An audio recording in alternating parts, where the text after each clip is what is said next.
knowledge is power, and once you know something, nobody can ever take it away from you. And that is like the first thing that the oppressor and colonizer has always taken from us, is the ability to read or the ability to access books. Like Gaza's main public library was bombed, I believe it was yesterday. And that's like intentional. You're trying to take away the knowledge, like historical knowledge.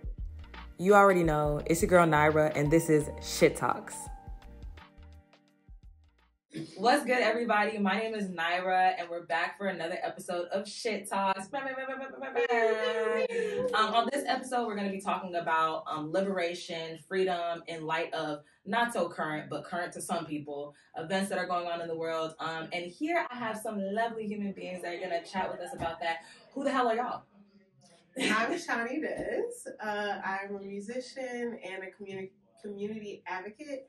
I do plenty of things. I work at the Reader, blah, blah, blah. I do a bunch of things. But today I am a friend and a comrade. I'm Isra. I'm a writer sometimes, journalist sometimes, and advocate overall thinking about liberation. And so I came to this also as somebody who helped put together the teachin, and I work on police misconduct stuff at the Invisible Institute and ending extreme sentences for young people. My name is Stuti.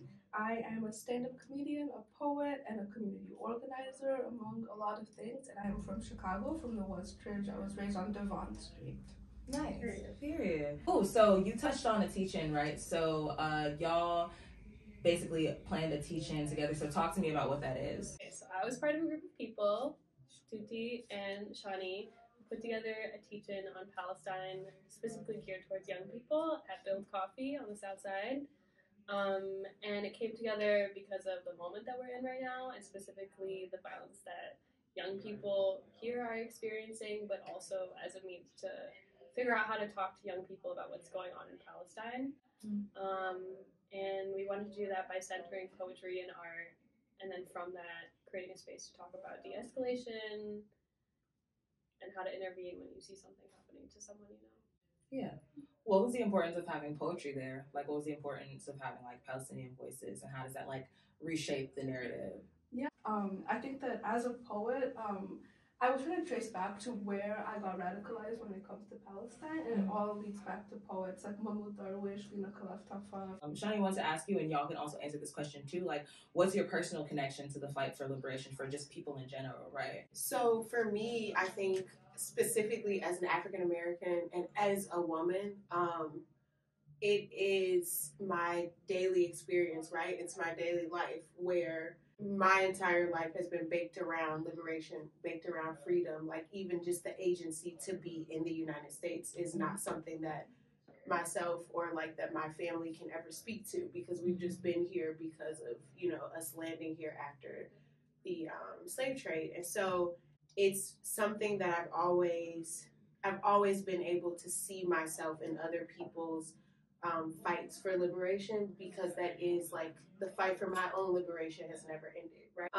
And so it's all very intertwined, and the saying of no one's free until we're all free is so real always. And I try to live by that whenever I feel tired. I try to live by that whenever I'm like, dang, I'm depressed. And it's like, nope, you got to get up, because at the end of the day, you know very well that this could be you and this used to be you. And so that's kind of that's my ethos and sort of the morale that I live by when thinking about liberation for all people. Yeah. And I think that really, like, that honestly affects the way that we, like, empathize with folks who are just struggling around the world. I don't think that we have to connect to people in order to feel for them, but it really does, like, show in how, like, brown people are always, you know, Black and brown people are always, like, I feel what you're going through, because, like, that just reminds me so much of, like, what my people have been through. Exactly, yeah, exactly. And so, yeah, I just think that, like, that's super important to lean into that, being like, you know, my love for my own community, my fight for my own community is being reflected in the energy that I'm putting into fighting for y'all as well. Yeah, thank you for sharing that. Did y'all have anything you wanted to share too? Yeah, so I am undocumented. I'm under DACA, so no one can deport me right now. Someone's right. Somebody's like, oh, no. Right? And so my life has like always been about trying to feel free, and I think that I appreciated finding organizing because it taught me that freedom is possible. And I think that like coming from parents who are not from America taught me very quickly about geopolitics in a way that when all of this happened, I was like, oh yes, this is the response. This is what we have to do. And I'm very lucky to have had access to the library, to have reading material so that I could read to find out these things. I feel like as somebody who is Muslim American and also Pakistani, I grew up listening to my grandmother tell stories of migrating across borders that were created by British colonialism, and so that was my first exposure to it. And I remember asking, like, why does that exist? Like, how did this happen? And the story stuck with me. And then it was later on in life that I really started connecting how these traumatic experiences really impact like the intimate ways that we're in community with each other, and how they can lead to like violence against women, violence in your like private spaces, and then connecting that back to like liberation struggles is what I've been doing the past few years of my life. How does community education keep people safe, right? Like, how do we think that like sharing knowledge amongst community members, whether it's like young people or just intergenerationally, like how does what I know help me keep the people around me safe, and how do we pass that on? I think it's really important to teach in community because knowledge is power, and once you know something, nobody can ever take it away from you.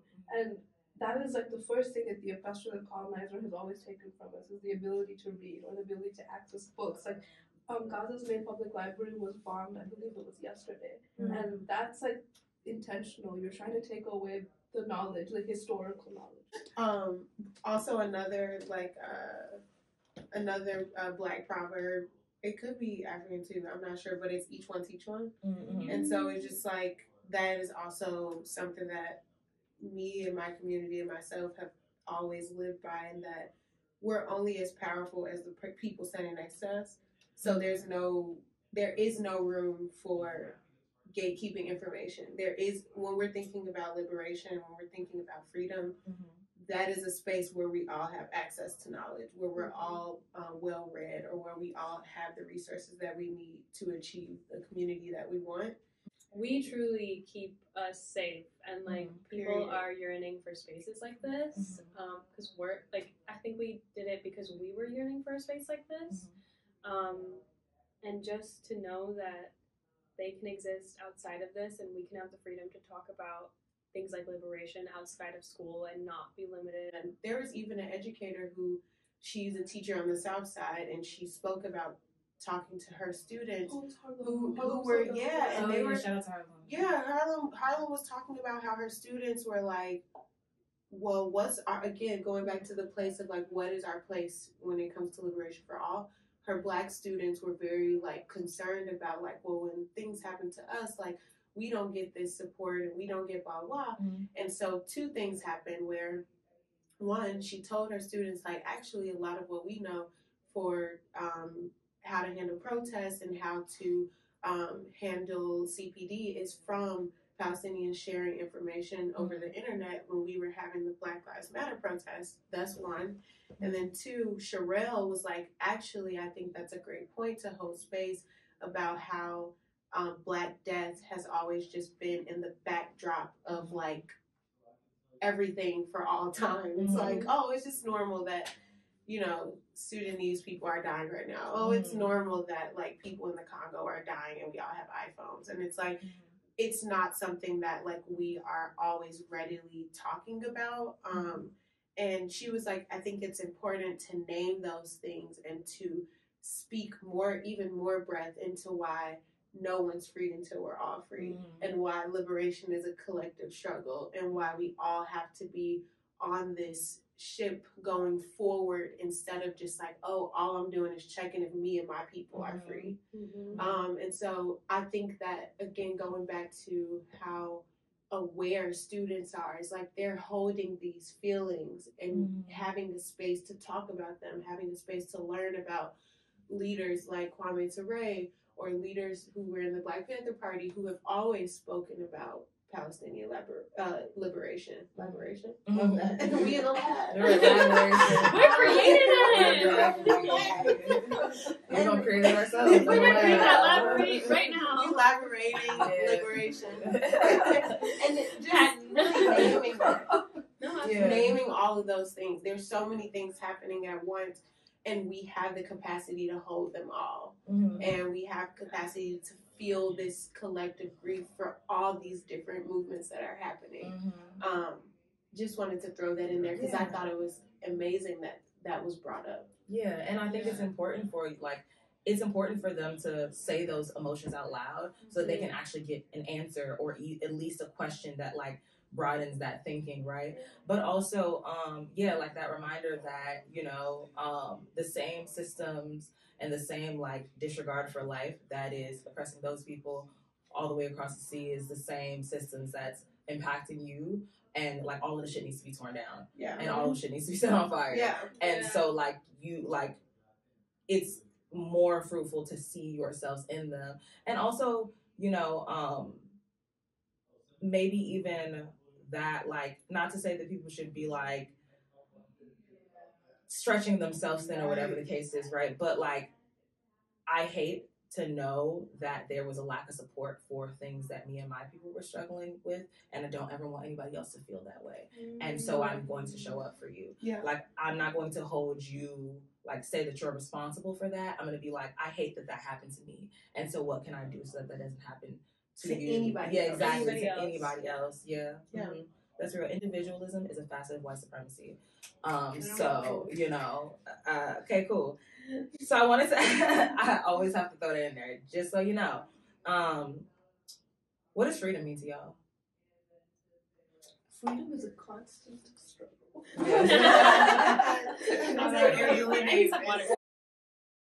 I feel like I could speak more to like the essence of freedom, because freedom it's more of a feeling, right? So I think of freedom as a space where we all get to be, and we all get to have our needs met without worry. So basic things like food, water, shelter, basic things like joy, expression, education, basic things like I can travel over this line because borders don't exist in a free world, right? Freedom is doing things for the collective, doing things for the greater good of us all, not for the individual good of just me. Freedom is like sustainability. It's like, how do we think beyond today, beyond just, it's like being present, so present in a way that you even are thinking about your presence in the future. Where it's like, I'm not just thinking about acting on what is right now as if tomorrow doesn't exist, as if this is the only life I'll ever live, right? It's like, it's so nuanced, it's so expansive, but those are some of the ways that I'm thinking about freedom. That's beautiful. I think when I think of freedom, I also imagine that like what will keep me safe is like, or what will keep somebody else safe is not at the expense of what will keep me safe. That like my safety is not in jeopardy for somebody else to be able to live in their version of what safety feels like, even if it's like a flawed version of safety. And that like people would get on the same page, that like versions of safety, of comfortability that come at the expense of other people's lives. And liberation is not that. It's not safety, it's not comfort at all. Yeah. I try to think of the sensations and the places that I feel most free, and for me that would be like I just have to get in my car and drive. One time I just got in my car and drove to South Dakota just to see the Badlands, and I was like, I never really grew up like being able to do that, because I was afraid, because it's like you don't know, like if it's a border city, if ICE is there, like doing that, and so just being able one day to just do that, I was like, and I just saw and I was like, wow, that felt free. Or freedom feels like skating down 18th and just Yeah. like, getting attention and just being good, you Yeah. know? Freedom is those moments, and I think that everybody should have a world where they can access that feeling. And that it doesn't feel like because I'm feeling free in this moment means I'm like wasting this time, that I should be like doing something else, that I should be working, that I should be making freedom money. from productivity mindset. Yeah. I am her. I don't have to do anything Yeah. else But ever but exist, and I would still be that girl. Yeah. Period. I feel like freedom for me, I really go back to conflict, because I feel like we aren't allowed to have conflict in the way that like society is built up right now, without just the deep fear of being imprisoned, like isolated from your community, just like DV, like canceled, whatever it is. Like we are so like scared and conflict averse, and like there's so many layers of protection that we've put up to preserve like some semblance of humanity. And I just think freedom is a world where like all of those other things are taken care of, and we can finally just like have the human conflict that's still inevitable, because like shit will happen, feelings will get hurt, and know that like, oh, I'll be okay. Like this will be a hard period of my life, because like I'm fucking sad, like I feel isolated, I feel anxious, all of these things, but like I still have my people, I'm still eating, like I still feel love. And like it's just so hard sometimes to think that like that is possible when we have to do like all the other things to get there. So like we have to abolish prisons. Like, we have to stop this. I should have. Freedom is fucking no jail, bro. Yeah, like just think. Yeah, freedom is not living in fear of being pulled over and locked up for literally anything. We get in trouble for you get a parking ticket, they tow your car, you make a wrong turn in front of the police. Freedom you just is had a no normal 12. human like conflict. Yeah, no 12. No, why? And like, especially like having lived with like a criminalized identity for most of my life, I'm just like, sometimes the thought of it like can be like just to not live with that way. I think the I don't know if I've like, obviously physically I cannot shed that identity, but when my mind shed that identity, I was like, wow, this is like beautiful. You know, I wish the world was like this. You know? Yeah, that's very real. I also think like, the idea of disagreeing even like globally, like a group of people can decide, thinking about like my country, like a group of people can decide we want to secede, and the government isn't like, we're going to bond you into submission, come back. Like people can decide that they don't agree with the way, land is being shared. They don't agree with the way things are being divided. And it doesn't mean that, okay, well, we have to kill you now. Like what does that look like on the larger scale too, right? That it's like there is no room to disagree. There is no room to be like, there's just no like nuance. Everything always results in like this like carceral response. Like you're gonna go to jail. You're gonna go to jail. And freedom is also being like, someone's driving with their tags expired and gets pulled over, and that's not a death sentence. Like why is stealing a death sentence? Why having no insurance? Why is that a death sentence? If it's a death sentence, why wasn't I born with that insurance? Exactly. That's what I need to know. Why that didn't come with my social security number? No, for real. Like why wasn't that a part of on the back? Why didn't Why does it cost so much to go to the doctor? I was just going to say, speaking of insurance, that I'm walking.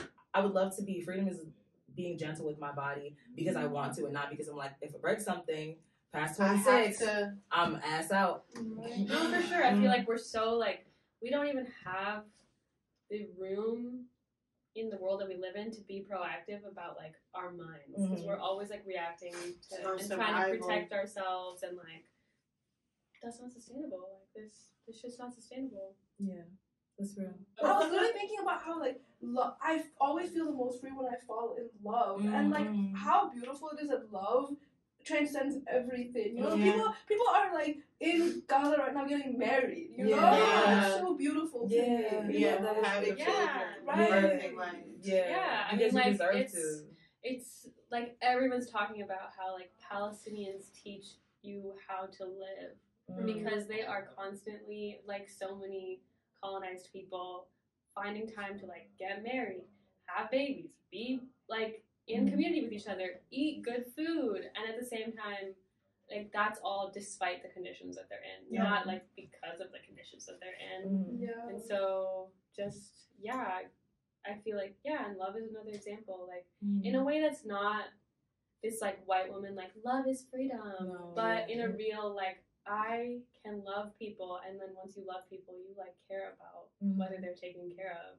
Yeah. And then you can do that without the fear of like, I don't think I'm gonna have the capacity to deal with this because capitalism is like stretching me so thin. Yeah.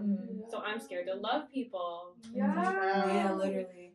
Yeah, I love how you put that. Literally. Well, is it my literally?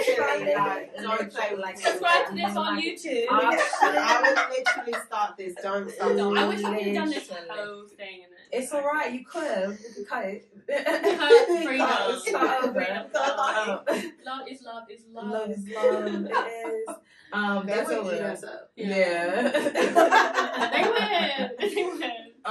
There's a Bible verse that also says like perfect love like drives out fear, like casts out fear. And I like read that recently, and it was like, you know, the one that fears is not made like perfect in love. And I was like, dang, let me check myself. Like, you know, like what scared. I'd be scared. I'm like, let me, you know, tighten up. Exactly, tighten up. Tighten up. Exactly. So last but not least, how can people continue this work? I think that it's very cool that once again, like even just across disciplines, across you know, things that y'all do for work outside of this space, y'all still found a way to come together and make it happen.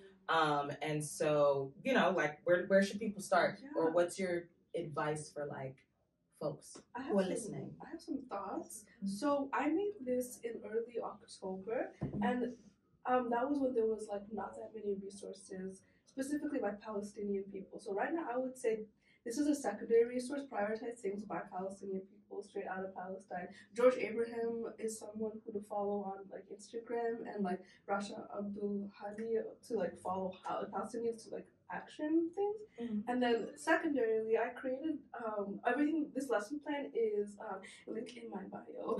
So you can like find it. And I would say do this in your community, facilitate a community, tailor it. We are planning to do one in like my home neighborhood of Devon that is going to like directly work with impacted South Asian, Arab, Palestinian youth. And so take this lesson plan, use it in your community, adapt it as you need. Yeah. That's right. Thank you. Yeah. To add to that, I would just say like tap in to and like find your role in the movement. I think everyone sometimes embarrassingly is like, I don't know where to start, and I'm like, what are you good at? And then do that. Like in the movement, because everybody has a role. Like we're not all just planning direct actions all the time and like putting our lives on the line. There needs to be somebody like teaching kids. There needs to be someone feeding the movement. There needs to be people like hosting podcasts, plug, or like talking about like food and resistance and like land and resistance and gender and like queerness and Palestine. Like there's so many ways to tap in the way that you feel like is reflective of you and also what the movement is calling for. So I feel like in Chicago we live in like plug WBEZ just did a story about this. Like we are the county with the most Palestinians in the world. So if you're trying to tap into Palestinian organizing in Chicago, this is a place because there's Palestinian youth movement, there's SJP, there's like a collective of Palestinian organizers doing things. There are like anti-militarist youth-led orgs like the centers doing things. But also just like, you know, find your in if it's like art, theater, performing, spoken word, cooking. I think you all named it. Like, one of my good friends, Jamil Bridges, made a thread like the other day. I think he like reposted it today, and he spoke about how every step that you take, every breath that you breathe should be centered around liberation, because it's that deep, it is that subconscious and conscious. And so if you are working to just establish what liberation looks like for you every day, that's something. As if it's in your mind, if it's in your heart, I think that's also very powerful. And also prioritizing rest is also a good way to commune. And I think like having what is it, the nap ministry, having nap-ins, having, nap ministry. I think we also have to think about those things and our personal wellness. So eating really good food with community and talking about what you're feeling, talking about what freedom looks like, talking about strategic ways to establish and achieve that freedom, right? So like planning, right? Vision boarding what freedom looks like. I think all of those things are valid. It doesn't always have to be the same person up on the front line. There are people who will be on the front line, and there's people who's going to be doing first aid. There's people who's going to be getting water supply. There's people who are going to be using their rich parents' money to, fund stuff. If you're be rich, a class trader. If you're rich and you have privilege and you are like, dang, how can I buy? That's how you can. Yeah, open that pocketbook. Open your pocket. Open your mouth. Open your pocket. Open your mouth. I think a lot of times people are scared of stepping on toes. People are scared of being political at Thanksgiving dinner. And it's like, oh, your one little like comfort of not being able to sit in peace at Thanksgiving dinner is really not that deep compared to people who are literally dying because we're scared to talk about stuff. So I think that also that's how we do it. Like whatever, like Isra said, whatever your role is, like there is a space for you in freedom movement. Don't be afraid when you have a show and you're on stage and you have the attention of hundreds of people. It's okay to say free Palestine. It's okay to say free Sudan. It's okay to say free all my niggas. It's okay to say that. Like we are so afraid of being canceled that we shy away from our own humanity, and we shy away from how my humanity is directly linked to Isra's humanity, who's directly linked to Naira's humanity, who's directly to Stusi's humanity. Like we are all interlinked. So we can't be afraid to speak on behalf of our friends. So yeah, those little things, that's freedom movement, that's freedom work. Yeah. And I think it's important to have those conversations. People, first of all, especially if you are not a part of like these groups of folks who are like directly impacted, I'm so tired of people being like, like that, like ally fatigue or whatever the case is. Like, you need to be having those conversations. You need to be having those conversations. Obviously, yes, like with care and with mindfulness. You're not a robot, but like have those conversations, especially with people who are close to you. I think that like, especially if someone who you are near to, whose character that you can vouch for in any other way, says something that is like not right, or maybe has a frank like way of thinking that like is not in line with who you know them to be, like take the space to have that conversation. It's not immediately straight to being like, well, F you, you know what I'm saying? Like you're not, like we need to be on the same page, and like a lot of this comes through word of mouth and by having conversations. So that's what I implore people to do, is to have those conversations, and they might be uncomfortable, and you might have to table it, and I'm gonna check in with you tomorrow or next week, or not at Thanksgiving, on Christmas, I'll see you next month. But like, don't shy away from those conversations. If we complain about being uncomfortable, we don't even know the half of like the discomfort that like people are experiencing. And tension is natural. Tension is a natural mode of life. Like our existence by birth canal is tension. That's conflict. Like just the fact that we exist is conflict. It is tension. And so you can handle it. They can handle it. You got to trust that adults are going to be able to self-soothe and self-regulate. But if you are concerned, and this is only for the people who are concerned with freedom and liberation movement, do have those conversations lovingly. Like if your mother is not where she needs to be, if your grandparents are not where they need to be, you're not having that conversation to change them, but you are having that conversation to inform them. Sometimes they don't know.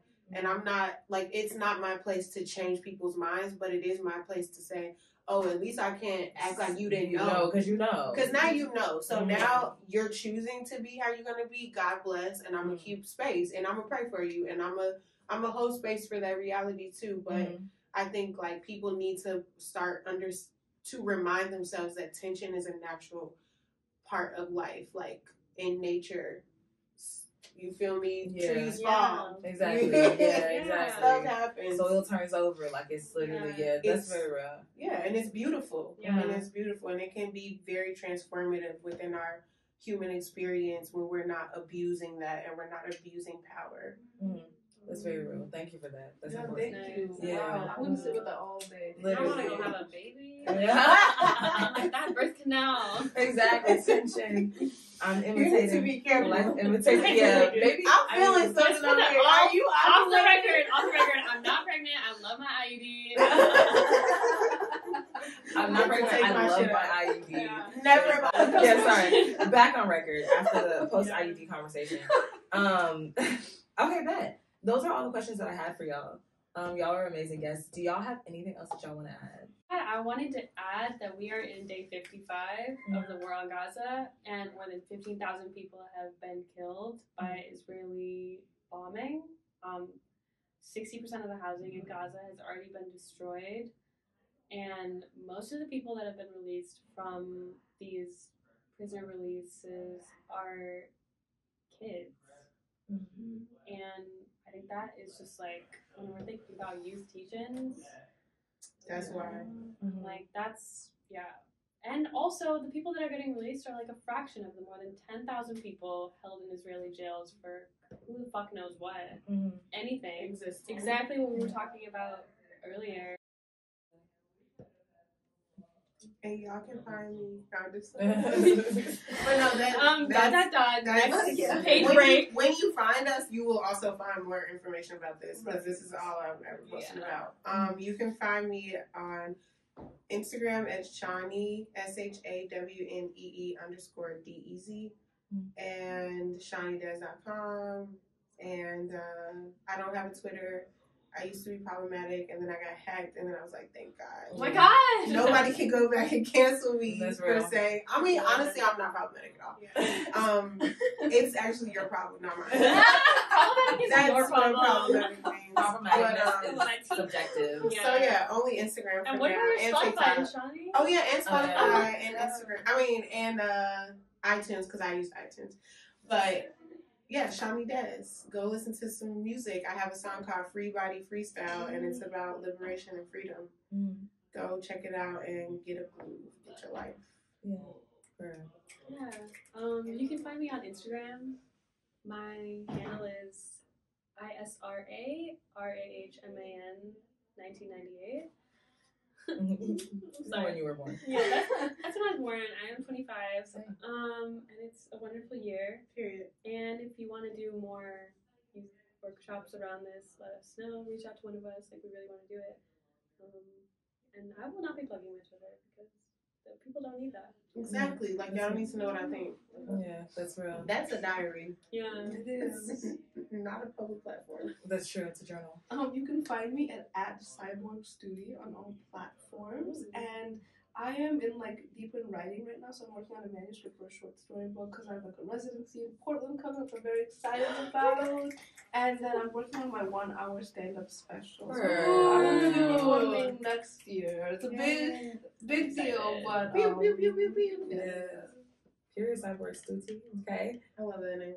Y'all already know who I am. I don't have to tell y'all again. But once again, I'm still gonna tell y'all. This has been another episode of Shit Talks. Thank y'all so much for coming on the show. Once again, my name is Naira. I'm y'all host, and we out. Peace.